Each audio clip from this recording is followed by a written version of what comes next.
हमने last lecture में पढ़ा, वो पहले ओपन कर देते हैं।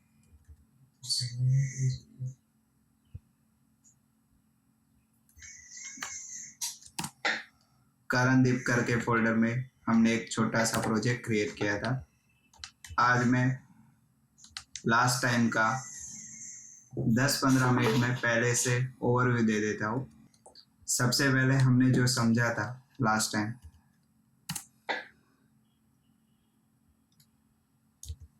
कि अगर हमें एक न्यू प्रोजेक्ट क्रिएट करना हो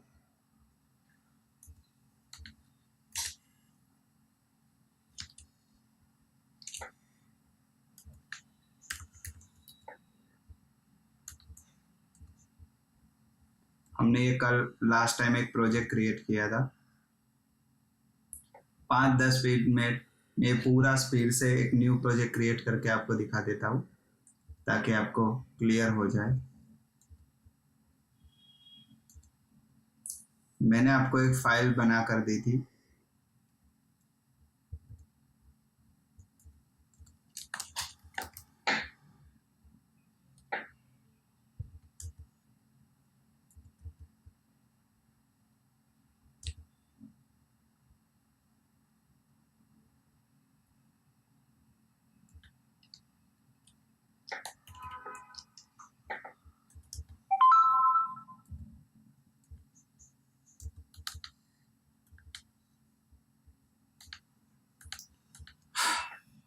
जिसमें हमने समझा था पिप का मतलब क्या है, पिप कहाँ होता है।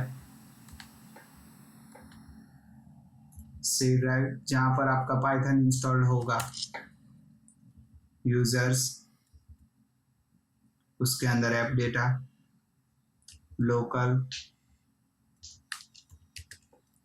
प्रोग्राम्स,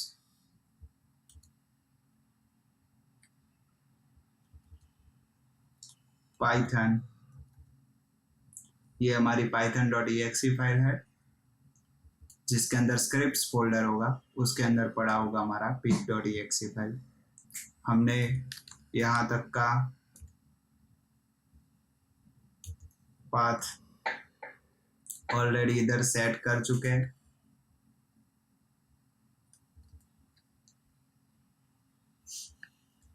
ये रहा स्क्रिप्ट तक का पाथ।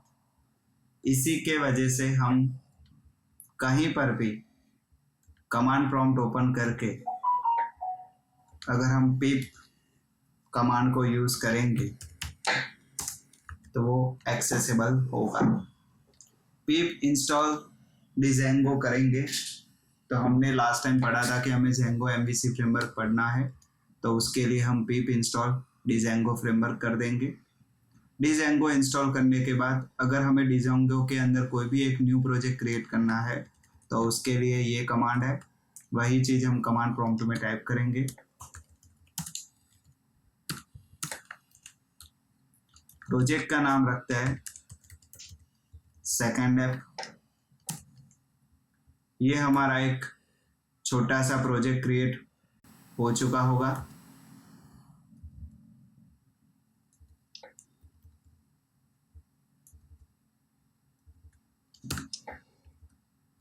लास्ट टाइम समझे उसी तरीके से फिर से वही चीज मैं 5 मिनट में आपको पूरा एक ओवरव्यू दे रहा हूं। हेलो प्रोग्राम कैसे प्रिंट होता है। सबसे पहली फाइल हमारी manage.py रन होगी, क्योंकि हम जब टर्मिनल में प्रोजेक्ट को रन करते हैं तो इधर लिखते ही है python manage.py। अब तक हमने जो कोर पाइथन पढ़ा था उसमें हम जो python manage.py फाइल रन करते थे, इसको भी हम एंटर करेंगे तो देखो cmd में हमें पूरा manage.py फाइल का रन किया हुआ आउटपुट दे रहा है। पर हमें किसको यूज करना है, रन सर्वर स्टैटिक फाइल्स को। क्यों? क्योंकि हमारी फाइल हमें कहाँ चाहिए, सर्वर पे रन हुई। सर्वर यानी कि सर्वर से जो फाइल रन होगी वो हमारे ब्राउजर में आउटपुट देगी। तो हम अब क्या करेंगे, पाइथन manage.py run server।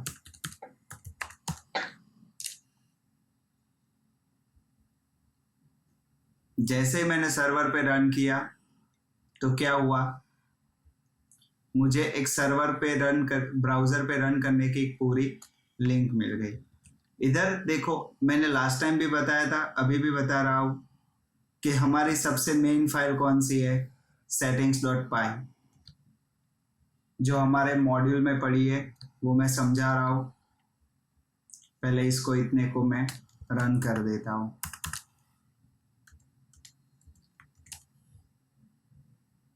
ये हमारा जेंगो का बाय डिफॉल्ट एक पेज देता है, जो थीम उसने जो सेट की हुई है वो हमें दे रहा है, जिसको मैंने रन किया और हमें ये आउटपुट मिल रहा है। अब अगर हमें खुद से हमारे पेजेस बनाने हैं तो उसके लिए हम क्या करेंगे, तो देखो, जब सबसे पहले मैंने manage.py फाइल रन की तो वो जाता कहाँ है, लास्ट टाइम समझाया उसी तरीके से सेकंड ऐप के अंदर, सेकंड settings.py लास्ट टाइम समझाया था उस तरीके से manage.py फाइल के अलावा जो ये सेकंड ऐप नाम का फोल्डर बना है, मतलब ये प्रोजेक्ट के अंदर manage.py फाइल के अलावा जो ये सेकंड ऐप नाम का फोल्डर बना है वो हमारा क्या है, मॉड्यूल। मॉड्यूल के हर एक मॉड्यूल के अंदर urls.py होगा ही। तो urls.py फाइल का क्या मतलब है, settings.py फाइल का क्या मतलब है, वो हम समझेंगे। तो manage.py फाइल से वो कहाँ जा रहा है, सेकंड ऐप के अंदर, सेटिंग्स के अंदर। इधर डिफाइन किया हुआ होगा हमारा रूट URL कॉन्फ़िगरेशन। तो रूट URL कॉन्फ़िगरेशन क्या है, तो वही चीज सेकंड ऐप के अंदर urls.py, वो इधर आ रहा है।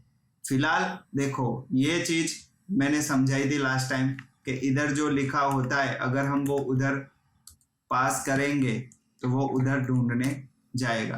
तो देखो, ये हमें क्या कर देता है, जेंगो की पूरी एडमिन पैनल दे रहा है। पर आज हमारा सेकंड लेक्चर है, ये बहुत बड़ी चीज है एडमिन पैनल। एडमिन पैनल कैसे कस्टमाइजेशन होता है वो चीज बहुत सारी बड़ी चीज है, तो अभी हम ये नहीं पढ़ेंगे। और फिलहाल हम हमारा कस्टम एक पेज बनाएंगे हेलो का। तो फिलहाल हम क्या करेंगे, इस URL को निकाल देंगे, क्योंकि बाय डिफॉल्ट जब हमारा ये प्रोजेक्ट रन होगा, जैसे ही हम इस पे क्लिक करेंगे तो वो बाय डिफॉल्ट कहाँ जाएगा, फिलहाल वो कहाँ जा रहा है, इधर। पर हमें कहाँ ले जाना है, हमारे खुद के पेज पर। तो खुद के पेज पर ले जाने के लिए लास्ट टाइम जिस तरीके से मैंने समझाया था कि Django एक MVT फ्रेमवर्क है, उसमें कोई भी चीज वाया कंट्रोलर थ्रू होगी। तो सबसे पहले हमारी manage.py फाइल रन हुई, उससे हमारी settings.py में गया। settings.py हमारी कोर फाइल है, वो हर टाइम रन होती ही है। तो उस पर से वो urls.py पर आया। urls.py पर हमने जब ये URL हिट की होगी, फिलहाल देखो क्या होगा, एरर आएगा, क्योंकि फिलहाल मैंने इधर कुछ लिखा ही नहीं है। इसका मतलब इधर जो सेकंड आर्ग्यूमेंट पाथ नाम का जो फंक्शन है उसके अंदर हम दो आर्ग्यूमेंट पास करते हैं। पहला आर्ग्यूमेंट हम जो पास करेंगे वो हमारा URL में जो कीवर्ड होगा उसका होगा, और सेकंड जो होगा आर्ग्यूमेंट वो रहेगा हमारा कंट्रोलर के अंदर कौन सा फंक्शन कॉल करना है, क्योंकि कंट्रोलर के अंदर जो फंक्शन कॉल होगा तभी वो डिसाइड करेगा कि वो कौन से पेज को रेंडर मतलब के जो रिटर्न करता है वो रेंडर मतलब किस पे वो ले जाएगा। तो हम एक कंट्रोलर बना देंगे, जिस नाम का कंट्रोलर बनाना हो, और उसके अंदर हम एक इंडेक्स नाम का फंक्शन बना देते हैं। तो हमें control.py फाइल एक बनानी पड़ेगी। ये चीज लास्ट टाइम ऑलरेडी मैं बहुत ही अच्छी तरीके से समझा चुका हूँ आपको।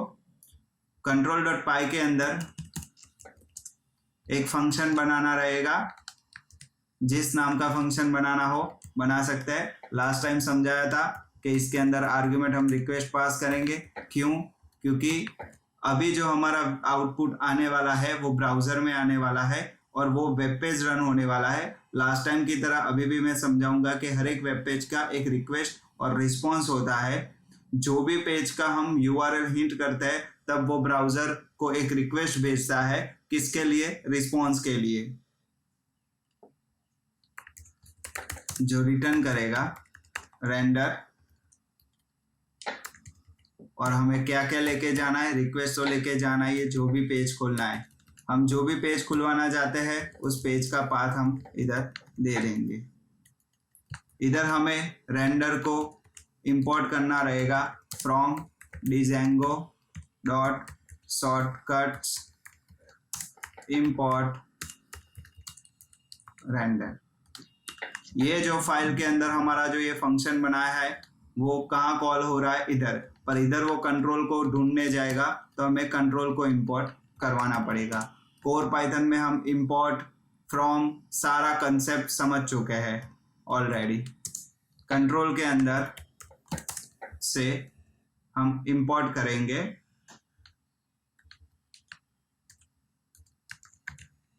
सेम लोकेशन पर ही है, इसलिए हम डॉट ही लिखते हैं और हम कंट्रोलर, पूरे कंट्रोलर को इंपोर्ट कर देते हैं। पूरे कंट्रोलर को मैंने इंपोर्ट किया, उसके अंदर जो फंक्शन है इंडेक्स, उसको हम कॉल करते हैं। तब वो क्या करेगा? इधर जो रिटर्न करेगा पेज को वो लेकर, ऑलवेज मैंने बताया था लास्ट टाइम, अभी भी बताऊंगा कि सबसे पहली फाइल ही हमारी मैनेट.पाई हो रही है, पर वो रिडायरेक्ट करती है settings.py। हमारी settings.py हमारी कॉन्फ़िगरेशन फाइल है, पूरे प्रोजेक्ट के सारे कॉन्फ़िगरेशन, मिडलवेयर सारा settings.py में हम करते हैं। तो अभी भी URL पाथ के अंदर अगर हम नल लेकर आ रहे हैं तो वो कंट्रोलर के अंदर जो इंडेक्स फंक्शन जो कॉल कर रहा है, जो रिटर्न कर रहा है home.html को, तो वो home.html लेकर urls.py से वो जाएगा तो settings.py के अंदर ही उसको ढूंढने जाएगा। तो वो हमारा टेम्पलेट्स रहेगा, जो हमारा पेज रिडायरेक्ट हो रहा है, जो हमारा HTML पेज है वो हमारा टेम्पलेट रहेगा, तो वो सीधा रिडायरेक्ट होगा टेम्पलेट्स के अंदर। इधर जो हमने फोल्डर का नाम लिखा होगा तो हमें उधर सेकंड ऐप फोल्डर के अंदर एक न्यू फोल्डर बनाना रहेगा और उसके अंदर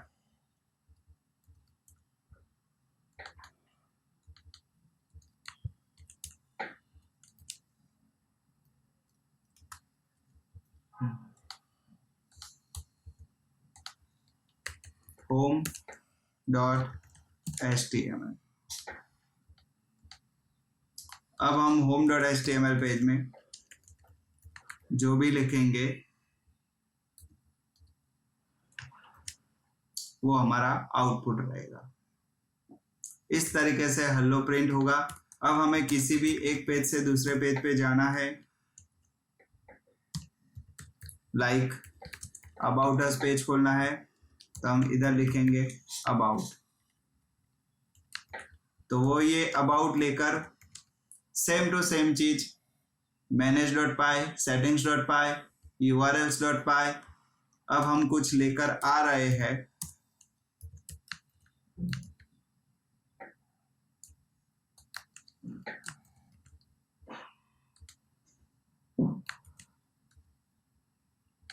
अबाउट को, तो इधर हमें एक फंक्शन खोलना रहेगा। जो भी फंक्शन लिखेंगे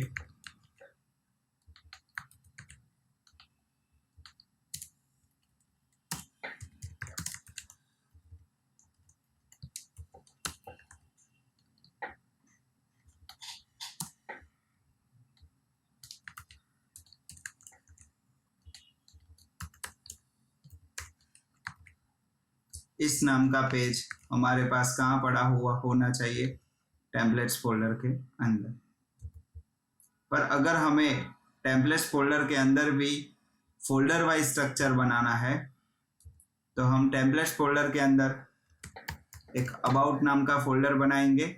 उसके अंदर अगर हम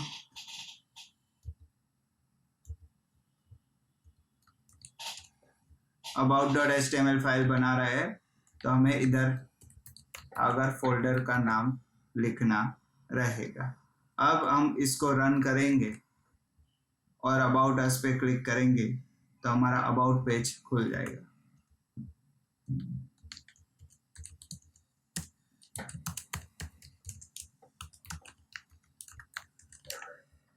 ठीक है, ये हमारा लास्ट टाइम का पूरा रिवीजन था। अब हम आज का टॉपिक पढ़ने जाएंगे मास्टर पेज का कंसेप्ट। हम एक छोटी सी थीम लेंगे, उस थीम को इधर कैसे इंटीग्रेट किया जाता है, CSS JS का पाथ कैसे दिया जाता है, मॉड्यूल्स क्या है, हम ऐप कैसे बना सकते हैं, एक न्यू ऐप कैसे बनाई जा सकती है, उसका कंसेप्ट हम आज क्लियर करेंगे। टॉपिक पढ़ेंगे।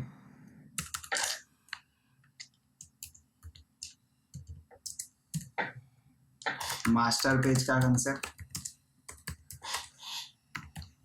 ताकि आप लोग आपका प्रोजेक्ट चालू कर सकते हो और कोई भी थीम लेकर उसका यूज कर सकते हो। ऐप का कंसेप्ट देखेंगे और साथ ही साथ स्टैटिक कंसेप्ट। ठीक है, तब सबसे पहले मास्टर पेज का कंसेप्ट देखते हैं। समझ लो कि आपके पास एक थीम है, मैंने एक थीम डाउनलोड कर दी है, ये आपके पास एक थीम है। ठीक है, अब ये थीम ओपन करो ब्राउजर में। फिलहाल ये फूटर है, ये हेडर है। आप कोई भी पेज खोलोगे तो उसके अंदर देखो हेडर सेम टू सेम रहता है, फूटर सेम टू सेम रहता है। कोई भी पेज खोलो तो मैक्सिमम पब्लिक जब उसकी वेबसाइट जेंगो में कन्वर्ट करना चाहती है तब वो लोग क्या करते हैं, मैं आपको एक पेंट में कंसेप्ट समझाता हूँ। अब तक मैक्सिमम पब्लिक को मास्टर पेज कंसेप्ट क्या वही समझ नहीं आता, मैं आपको कंसेप्ट समझा।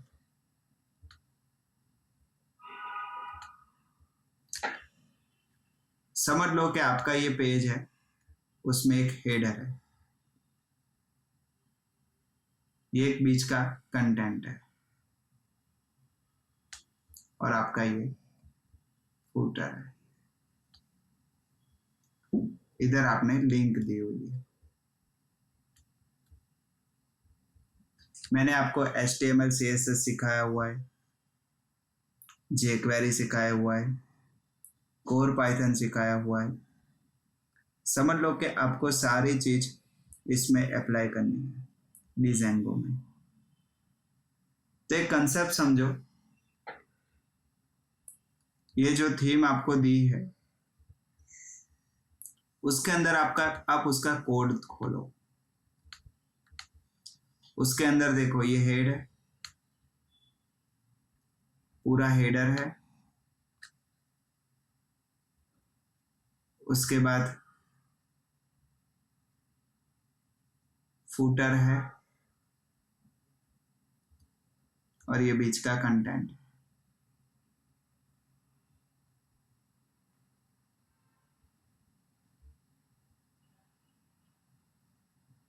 इधर अब आधी पब्लिक क्या करती है, जब पाइथन के अंदर उसको कन्वर्ट करती है। चलो हम थीम से पहले भी एक छोटा सा कंसेप्ट देख लेते हैं, स्टैटिक वाला। रीजन ये क्योंकि मैं जब थीम को यूज करूंगा तब मुझे CSS के पाथ देने हैं, इमेज के पाथ देने हैं। तो जेंगो के अंदर हम पाथ कैसे देंगे, वो चाहे CSS हो, इमेज हो या JS हो। हमेशा पाथ दो टाइप के होते हैं, एब्सोल्यूट पाथ और रिलेटिव पाथ। अब जेंगो का फोल्डर स्ट्रक्चर कुछ ऐसा है।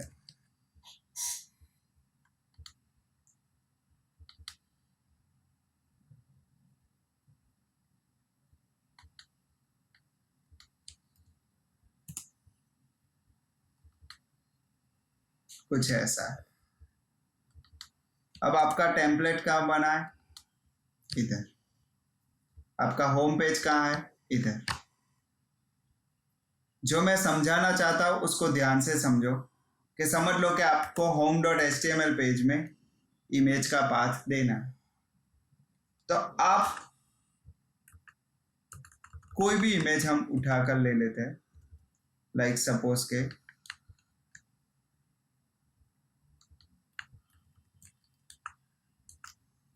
इमेज को आप इधर इस फोल्डर में कहाँ रखोगे? चलो आपने बाहर रख दिया। बाहर रखने के बाद आप इमेज को पाथ देना चाहोगे तो एज पर HTML जो आपको सिखाया हुआ है उस तरीके से आप इसको पाथ कैसे दोगे? देखिए भाई, about.html फाइल मेरा कहाँ पड़ा है? इधर है। तो // करके मुझे एक फोल्डर बाहर निकलना पड़ेगा, उसके बाद वापस इधर आना पड़ेगा, और उसके बाद में अगर इमेज का पाथ दूं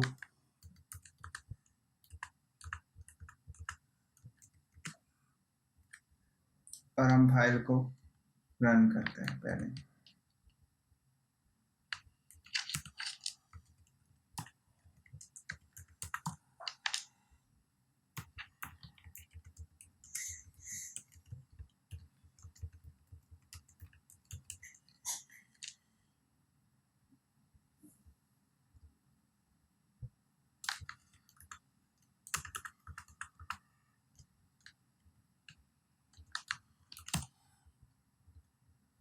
देखो, फिर भी इमेज का पाथ नहीं मिल रहा।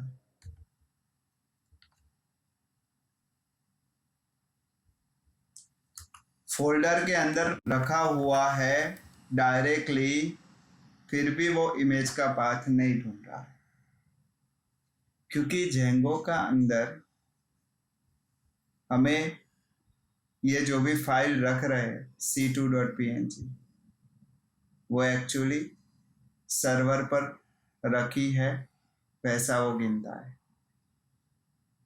हमने कहाँ फाइल रखी है? सर्वर पे।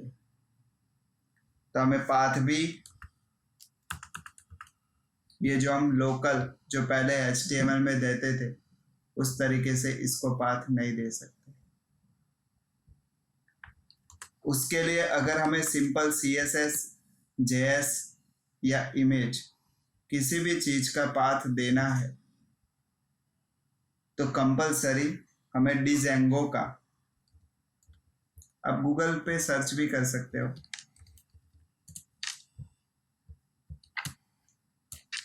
How to load, how to give path image in Django, तो आपको तुरंत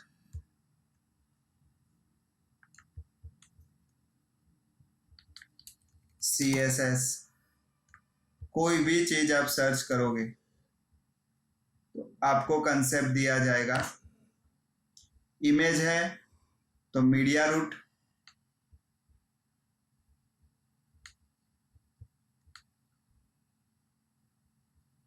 या तो स्टैटिक फाइल्स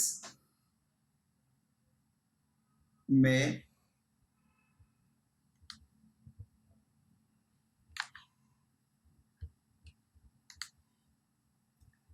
जिसको बोलते हैं मैनेजिंग स्टैटिक फाइल्स, ये देख सकते हो आप। डिजेंगो खुद एक कंसेप्ट देता है CSS, इमेज, JS, मतलब जो भी स्टैटिक फाइल है जिसको हमें मैन्युअली रिलेटिव पाथ देना है उसके लिए डिजेंगो एक स्टैटिक फाइल्स करके कंसेप्ट देता है। आपने देखा नहीं, जब कल हमने स्टैटिक settings.py फाइल बताया था, जब हम प्रोजेक्ट क्रिएट करते हैं तभी हमें manage.py, settings.py, urls.py और WS फाइल दे देते हैं क्रिएट करके। तो आप settings.py को देखो, मैंने कल भी बताया था, आज भी बता रहा हूं कि बेस डायरेक्टरी, कल मैंने बताया था बेस डायरेक्टरी माने हमें प्रोजेक्ट तक का एब्सोल्यूट पाथ, मतलब हमारा पूरा प्रोजेक्ट कहाँ पड़ा है, तो करणदीप फोल्डर के अंदर सेकंड ऐप तक का पाथ, ये हमें इधर तक का पाथ कौन देता है, बेस डायरेक्टरी, एक वेरिएबल लिया हुआ है। आप देखोगे तो इंस्टॉल्ड एप्स में हमने प्रोजेक्ट कौन सा नाम का बनाया, वो भी हमारा एक मॉड्यूल ही रहा। सेकंड ऐप क्या है हमारा, ऐप माने एक मॉड्यूल। हम जब ये प्रो कंसेप्ट समझेंगे एक न्यू ऐप बनाने वाला, तब आपको ये सारी चीज क्लियर हो जाएगी कि इंस्टॉल एप्स क्या है। इंस्टॉल एप्स में हम जो ये एरे लिस्ट ले रहे हैं वो किसके लिए ले रहे हैं, हमारे प्रोजेक्ट के अंदर हम जितने भी ऐप यूज करेंगे, जितने भी मॉड्यूल यूज करेंगे, हमें उसको इधर ऐड करते रहना पड़ेगा। जेंगो हमें देखो एडमिन मॉड्यूल देता है, ऑथ मॉड्यूल देता है, session, messages, content type, static files दे रहा है।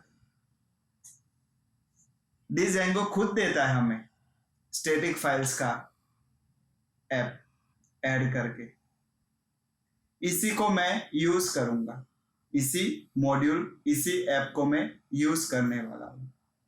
किसके लिए, CSS, JS और इमेज का पाथ देने के लिए, जो हमें settings.py के अंदर ऑलरेडी ऐड करके ही दे रहा है। अब लास्ट में देखोगे तो आपको एक वेरिएबल बनाकर दे रहा है, और देखो इधर पाथ लिखा है /static/, तो इधर फोल्डर कौन सा नाम का बनाया उसने, स्टैटिक नाम का। तो हमें क्या करना रहेगा,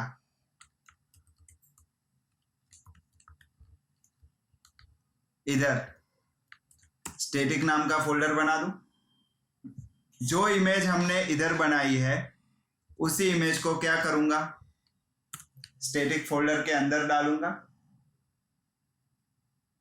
अगर स्टैटिक फोल्डर के अंदर डायरेक्ट नहीं डालनी, तो जैसे ही हम इमेज फोल्डर में इमेज करते हैं, CSS में करते हैं, वैसा आप कर सकते हो, ठीक है। अब आपको क्या करना पड़ेगा,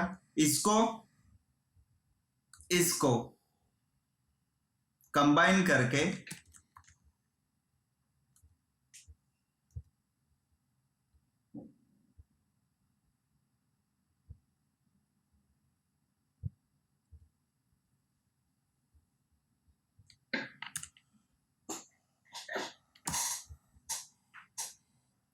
settings.py के अंदर मैं दिखाता हूं आपको,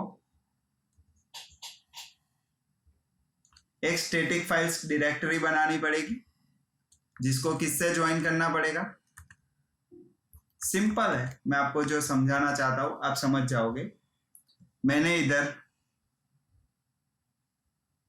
कौन सा इंस्टॉल एप्स यूज किया है, स्टैटिक फाइल्स नाम का। मैं इधर एक वेरिएबल ले लेता हूं स्टैटिक फाइल्स डायरेक्टरी करके, उसको किससे ज्वाइन कर रहा हूं, operating system dot path dot join, किससे ज्वाइन कर रहा हूं, स्टैटिक के साथ। किसको, बेस डायरेक्टरी। बेस डायरेक्टरी माने हमारा कहां तक का पाथ, हमारा कौन सा प्रोजेक्ट है, सेकंड है, हमारा इधर तक का पाथ कौन दे रहा है, बेस डायरेक्टरी।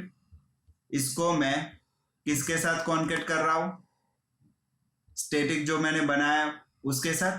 अगर आपको इधर स्टैटिक की जगह ABC लिख रहे हो तो हम फोल्डर किस नाम से बनाएंगे, ABC। वो क्या कर देगा, एक स्टैटिक फाइल की डायरेक्टरी बना रहा है, इधर तक का पाथ कौन दे देगा, ये।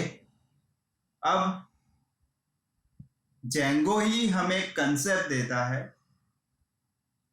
कि अगर आपको किसी भी HTML फाइल में इसको यूज करना है तो आपको क्या करना रहेगा,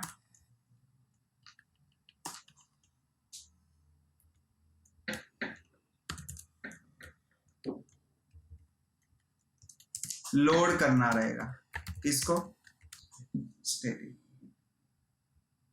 उसके बाद अगर आपको पाथ देना है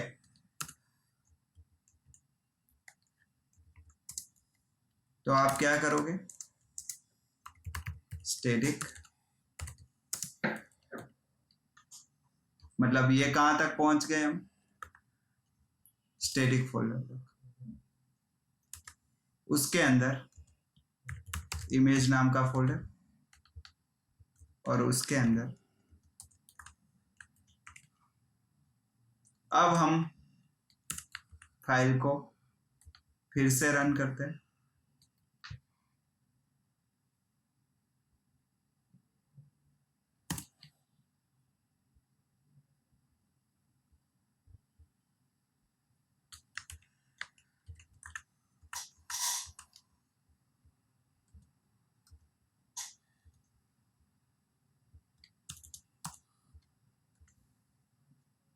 आ गई इमेज। आपको मैंने HTML CSS में भी यही चीज समझा चुका हूं कि किसी भी फाइल का पाथ देना हो तो दो तरीके से दे सकते हैं, या तो एब्सोल्यूट पाथ या तो रिलेटिव पाथ। यही कंसेप्ट जावा के अंदर, JSTL के अंदर CURL देता है। मतलब कि हर एक लैंग्वेज में कोई ना कोई कंसेप्ट होता है जो हमें, अभी एक सिंपल सी बात समझो आप, ये कंसेप्ट जेंगो ने क्यों दिया, उसने डॉट करके क्यों एक्सेप्ट नहीं किया, तो अगर समझ लो कि वो एक्सेप्ट हो जाता, ये पाथ एक्सेप्ट हो जाता, ठीक है, तो फिलहाल तो हमारी फाइल ये about.html फाइल है, वो किसके अंदर है, अबाउट फोल्डर के अंदर। अब समझ लो कि एक तीसरी फाइल बनानी है, ABC फोल्डर मैंने बनाया, उसके अंदर मैं एक फाइल बना रहा हूं, उसके अंदर अगर मुझे पाथ देना हो तो इमेज का मुझे गिनने बैठना पड़ेगा, डॉट कितने फोल्डर के अंदर हूं मैं,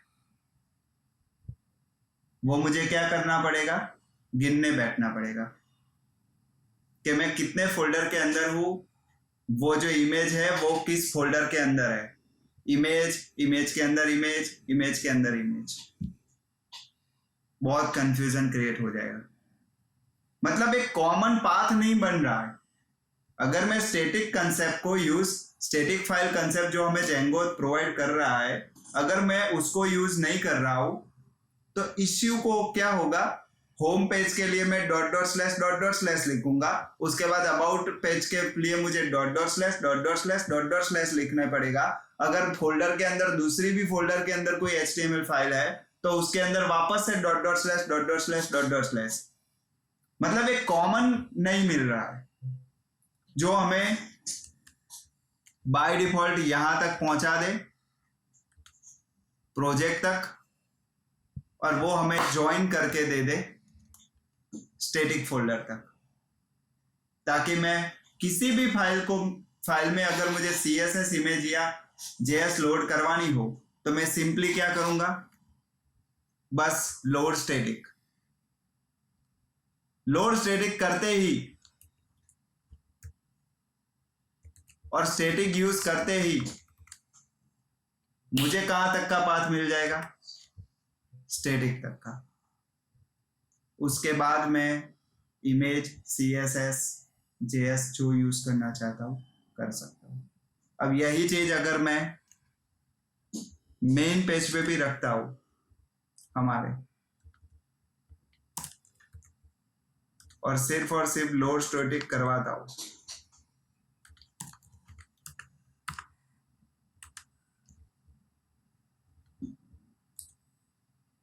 रनेबल है ऑलरेडी।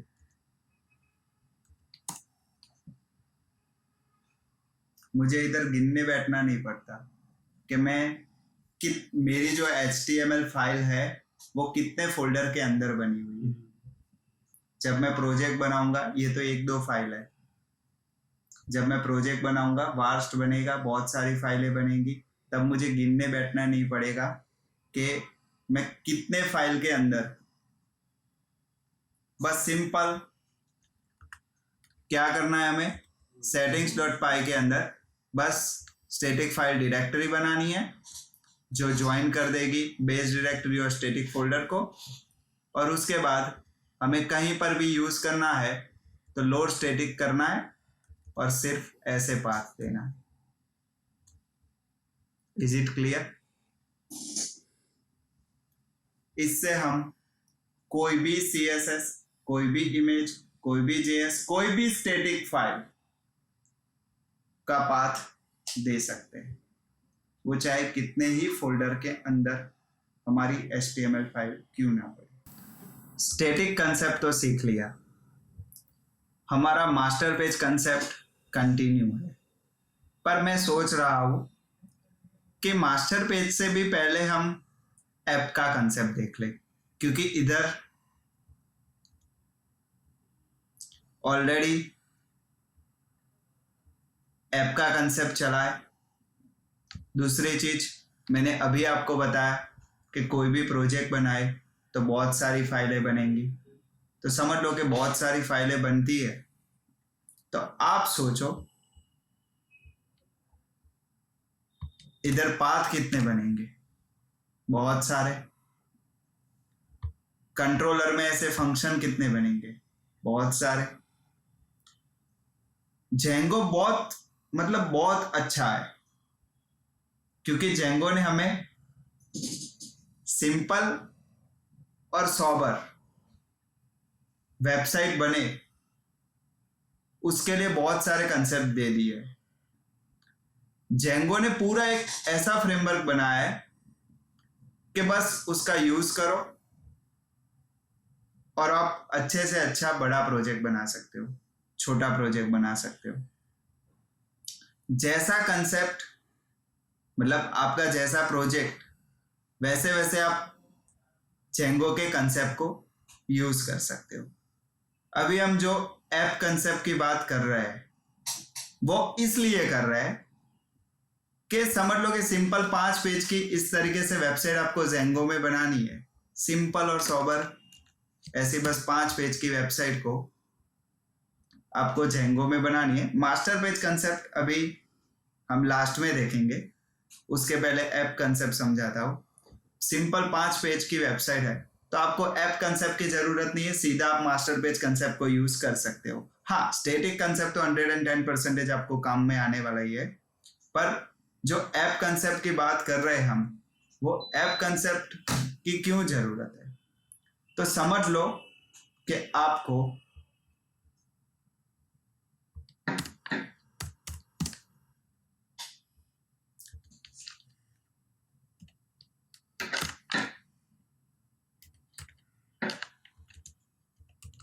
मैं कोई मेरा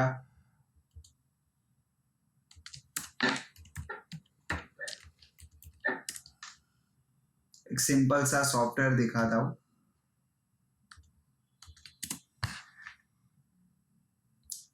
समझ लो कि आपको एक ऐसा सॉफ्टवेयर बनाना है,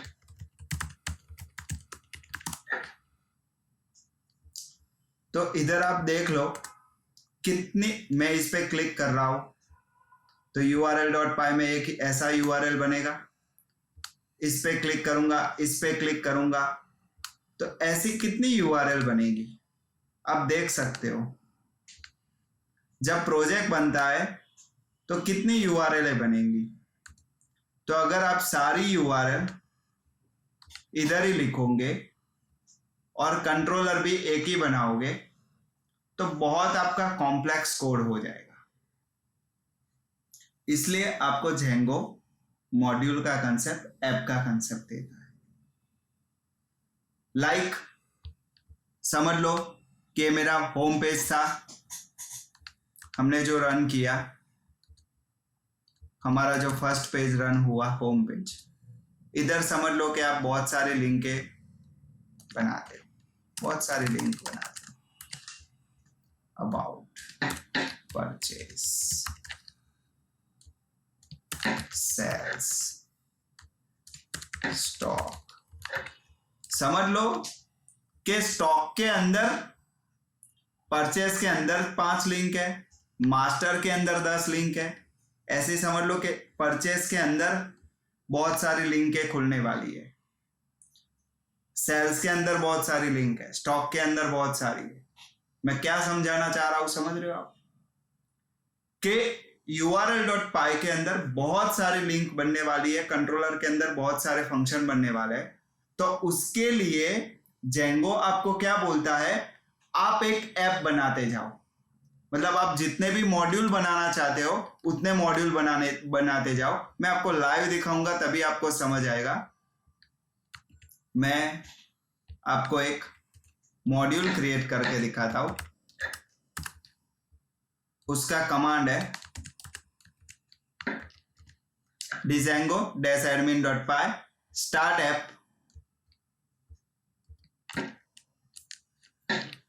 purchase।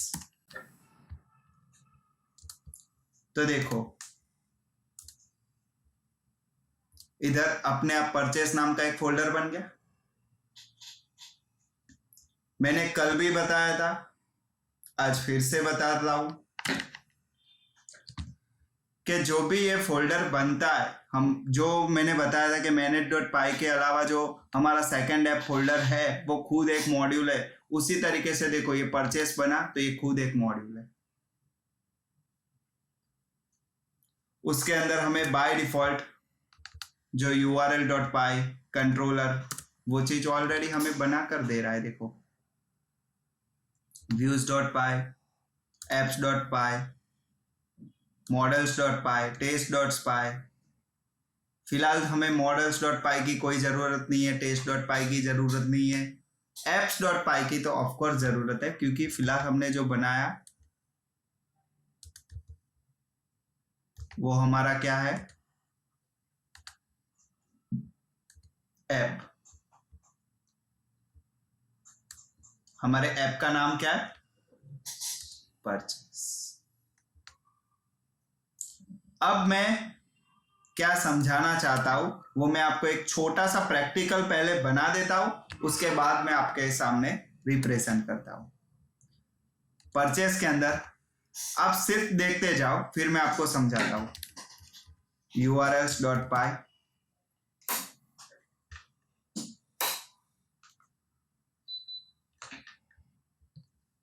जो urls.py में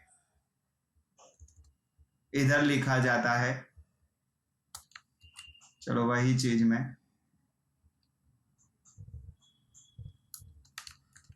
इस ऐप के अंदर लिखता हूं। क्यों लिखता हूं आपको समझ आ जाएगा।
तो समझो इधर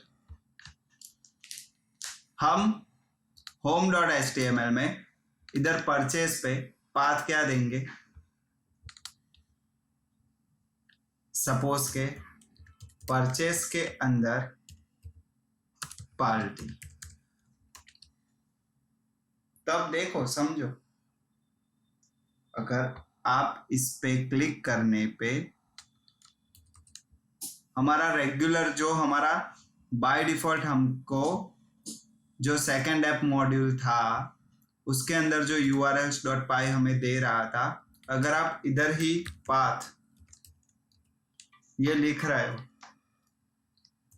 और इधर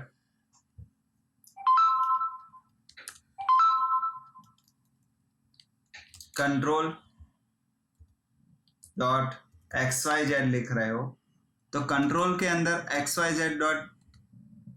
xyz फंक्शन में बना सकता हूं और जो भी फाइल ओपन करवाना चाहता हूं वो ओपन करवा सकता हूं। पर आप समझो मैं क्या समझाना चाहता हूं कि अगर सारी लिंक में इधर ही दूंगा, सारे फंक्शन में इधर ही बनाऊंगा, तो कॉम्प्लेक्सिटी बहुत बढ़ जाएगी।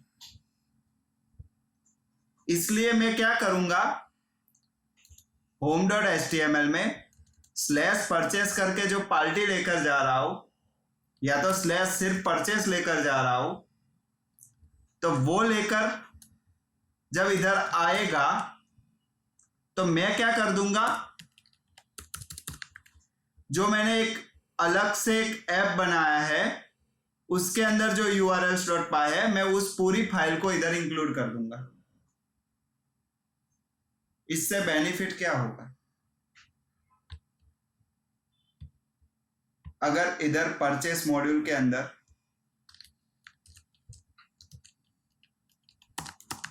समझ लो कि ऐसी 10 लिंक है, कितनी 10, परचेस के अंदर पार्टी, परचेस के अंदर ही सपोज के ऑर्डर, परचेस के अंदर ही परचेस इनवॉइस, ऐसी समझ लो कि 10 लिंक है। तो जब इस पे क्लिक करने पे वो जाएगा तो कहाँ, हमारा जो मेन url.py था उस पे जाएगा, या तो हमें इधर सारी की सारी लिंक इधर लिखनी पड़ेगी, पर मुझे इधर नहीं लिखनी। सपोज कि मैं इधर ही जो पाथ लिखूंगा उस इतने पाथ को मैं कट करके क्या कर दूं, जो मैंने परचेस ऐप बनाया है उसके अंदर इधर लिख दूं और इस पूरी फाइल को इधर इंक्लूड कर दूं।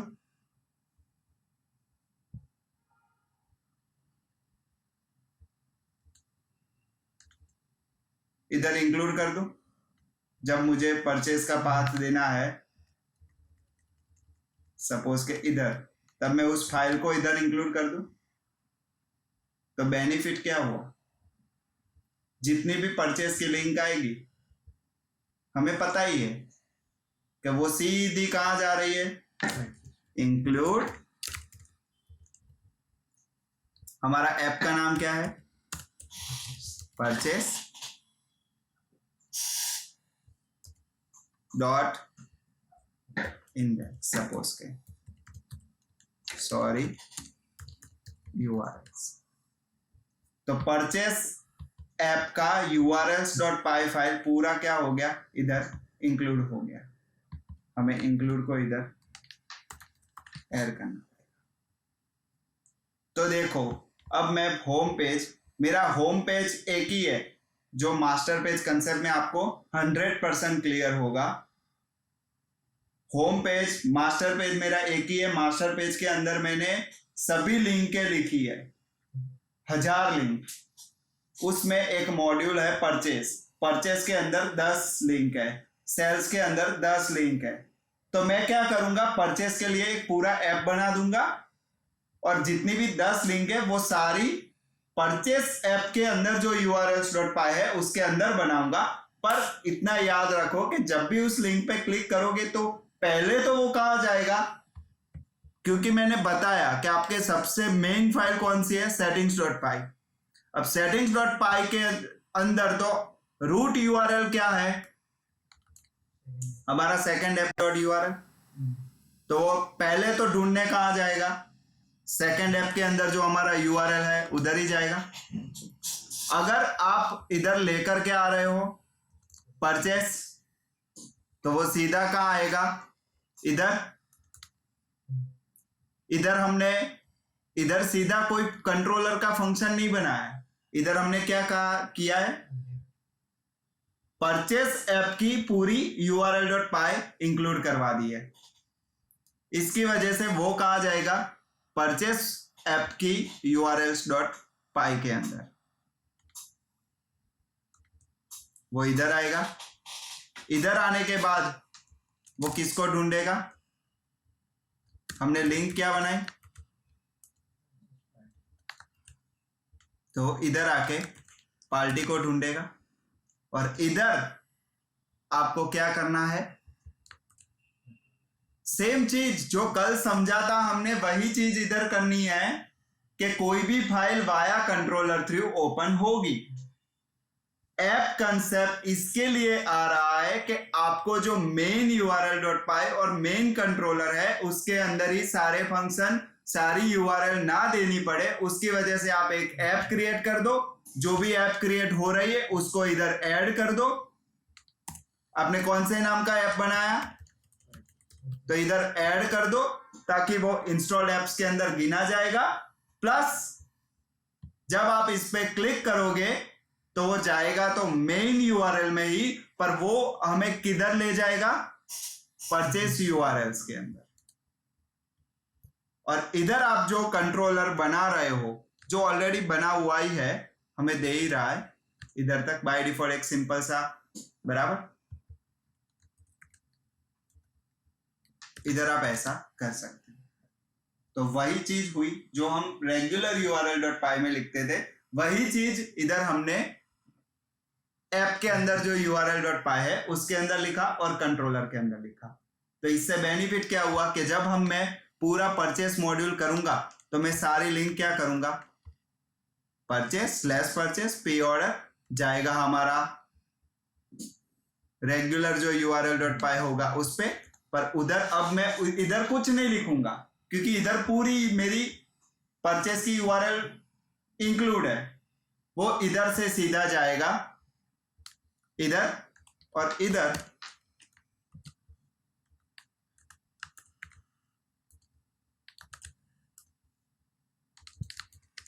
इसके लिए हमें जो फंक्शन बनाना हो वो।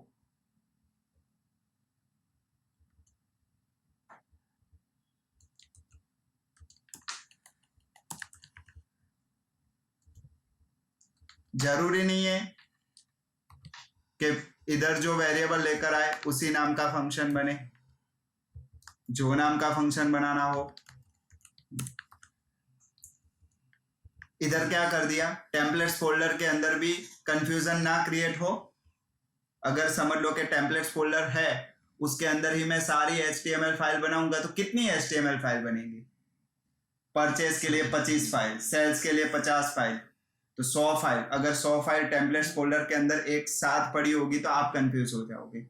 उसके लिए मैं क्या करूंगा, HTML फाइल को भी डिस्ट्रीब्यूट करूंगा। और HTML फाइल को डिस्ट्रीब्यूट करने के लिए क्या करूंगा, टेम्पलेट्स फोल्डर के अंदर फोल्डर बनाता जाऊंगा और उसके अंदर ये फाइल बनाता जाऊंगा। सपोज के ये पार्टी के लिए तो पार्टी बना देता हूं।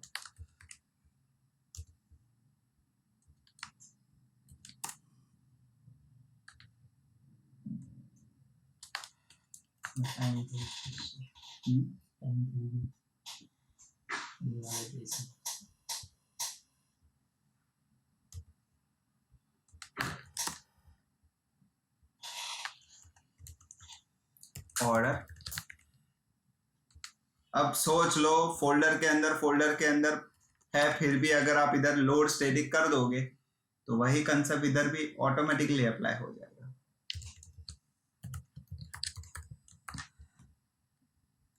इतना रन करके देखते हैं।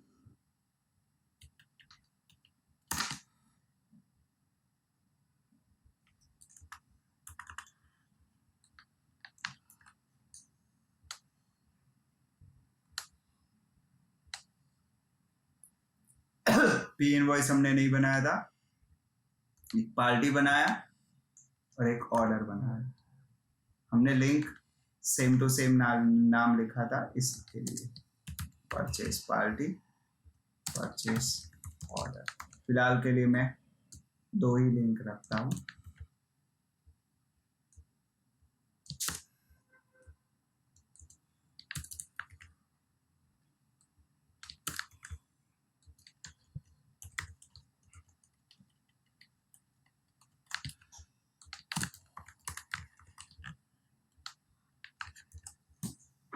अबाउट अस पे क्लिक किया, अबाउट, परचेस पार्टी पे क्लिक किया, परचेस पार्टी, परचेस ऑर्डर पे क्लिक किया, परचेस। ऐसा जरूरी नहीं है कि आपका ऐप का नाम परचेस है इसलिए आप इधर परचेस लिख रहे हो। इधर तो आपको जो भी लिखना हो आप लिख सकते हो। सपोज के पापा, इधर पर उसके बाद अगर एक बार मैंने पापा लिखा तो पूरे परचेस ऐप के लिए मुझे क्या लिखना पड़ेगा, पापा। क्यों? क्योंकि कंपलसरी ये पापा लेकर जाएगा। तो हमारा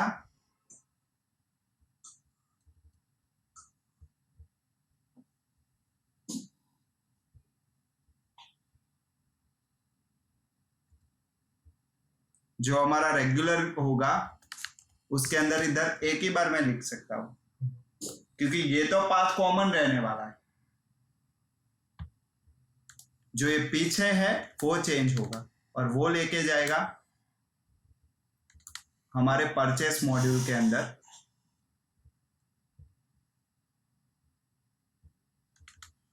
पार्टी ऑर्डर आप देख सकते हो। अबाउट, हमारा यूआरएल भी सिक्योर हो गया। हमारा urls.py था वो भी डिस्ट्रीब्यूट हो गया। हमारा कंट्रोलर का कोड था वो भी डिस्ट्रीब्यूट हो गया। हमें सिक्योरिटी फाइल्स की भी मिल गई। प्लस पॉइंट जो CSS इमेज लोडिंग का जो प्रॉब्लम था कि जो हमें डॉट डॉट स्लैश से मैनेज करना पड़ता था वो भी हमें बेस पाथ से मैनेज हो गया। एक्चुअली जेंगो हमें बहुत सारी चीज दे देता है, बस हमें सिर्फ उसका पता होना चाहिए और बस उसको हम यूज करना चाहिए। Is it clear?